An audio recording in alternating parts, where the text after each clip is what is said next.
Hello friends, आज का ये वीडियो पिछले वीडियो की तरह ही आपके इंग्लिश स्पोकन सीखने में बहुत बहुत मददगार साबित होने वाला है। अगर आपने उसे नहीं देखा है तो आप प्लेलिस्ट पर जाकर देख सकते हैं। फ्रेंड्स, आप अक्षर बोलते हैं जैसे है ना, हैं, और कैसे, जब से, ऐसे कैसे, आज के बाद। फ्रेंड्स, ये बोलने में तो बड़े आसान है, पर इन इंग्लिश में बोलना थोड़ा मुश्किल भरा है।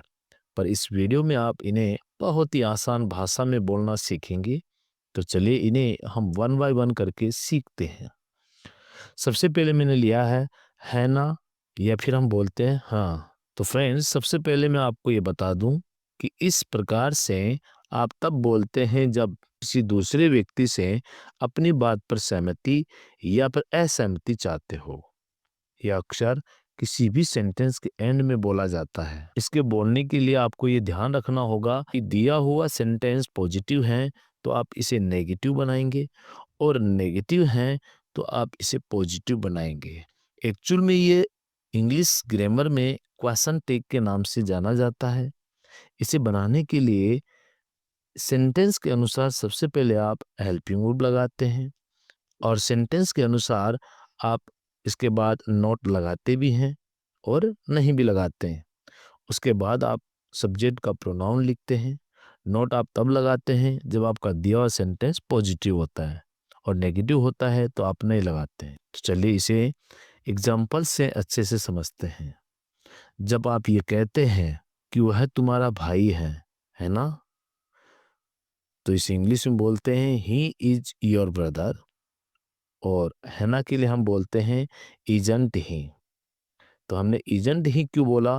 क्योंकि यहाँ सेंटेंस हमारा पॉजिटिव है, तो है ना के लिए हम बोलेंगे इजंट ही। नेक्स्ट सेंटेंस है ये ठंडा नहीं है, तो इसके लिए हम बोलते हैं इट इज नॉट कोल्ड, और है इसके लिए हम बोलेंगे is it, is it. Next है सूर्य पूर्व में उगता है ना, तो इसके लिए हम बोलते हैं the sun rises in the east, doesn't it, doesn't it. Next है तुम जा रहे हो, है ना, तो इसे हम बोलेंगे are you going, aren't you, are you going, aren't you.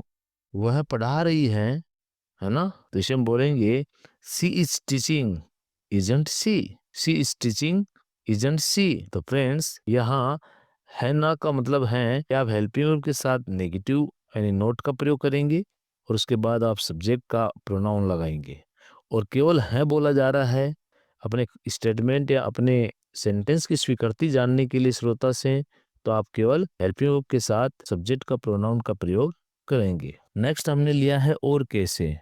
तो कैसे के लिए आप बोलते हैं हाउ, और हाउ के बाद अगर हम एल्स लिखते हैं तो इसका मतलब होता है और कैसे।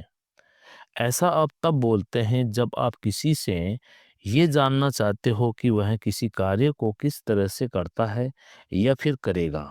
जैसे तुम और कैसे लिखोगे, तो इसे हम इंग्लिश में बोलेंगे how else will you right, how else will you right. यह तुम और कैसे करोगे, तो इसे हम बोलेंगे how else will you do it, how else will you do it.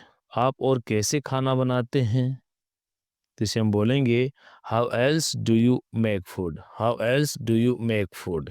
यह काम और कौन करता है, तो इसे हम बोलेंगे who else does this work, who else does this work. Friends, यहाँ आपने देखा कि हाउ के अलावा दूसरे WH वर्ड्स के साथ एल्स जोड़ देने से और का मीनिंग हमें मिलता है। नेक्स्ट हमने लिया है ऐसे कैसे, तो इसको हम बोलते हैं हाउ लाइक दिस। ये बोलना तो मानो आज की जनरेशन का जन्मसिद्ध अधिकार हो गया। तो चलिए इसे भी इंग्लिश में बोलना सीख लेते हैं। एग्जाम्पल के तौर पर तुम ऐसे कैसे बोल सकते हो, तो हम इसको बोलेंगे how can you talk like this, how can you talk like this. वह ऐसे कैसे जा सकता है, तो इसे हम बोलेंगे how can he go like this, how can he go like this. वह ऐसे कैसे गाली दे सकता है, तो इसे हम बोलेंगे how can he abuse like this, how can he abuse like this.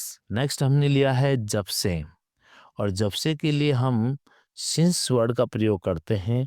जैसे जब से तुम यहाँ आए हो, तो हम बोलेंगे since you have come here, since you have come here, जब से तुम मुझसे मिले हो। तो हम बोलेंगे since you have met me, जब से मैंने दुकान खोली है। तो since I have open the shop, since I have open the shop, जब से मैं आपको जानता हूँ। तो मैं बोलूँगा since I have known to you, since I have known to you. Next हमने लिया है आज के बाद, और इसे हम बोलते हैं from now onwards, from now onwards. जैसे एग्जाम्पल के तौर पर आज के बाद मैं यहाँ नहीं आऊँगा। तो हम बोलेंगे I will not come here from now onwards, I will not come here from now onwards. आज के बाद तुम मुझे अपना मुंह मत दिखाना। तो हम बोलेंगे don't show me your face from now onwards, don't show me your face from now onwards. आज के बाद तुम मुझसे नहीं मिलोगे। तो you will not meet me from now onwards, you will not meet me from now onwards. और ये सेंटेंसेस आप सभी के लिए। ये वीडियो मस्त लगा है ना। और सेकंड सेंटेंस है आज के बाद मैं इस चैनल को रोज देखूंगा। तो फ्रेंड्स आज की इस वीडियो में बस इतना ही। मिलते हैं नेक्स्ट वीडियो में एक न्यू इंफॉर्मेटिव इंफॉर्मेशन के साथ। Till then take care, have fun, thanks for watching.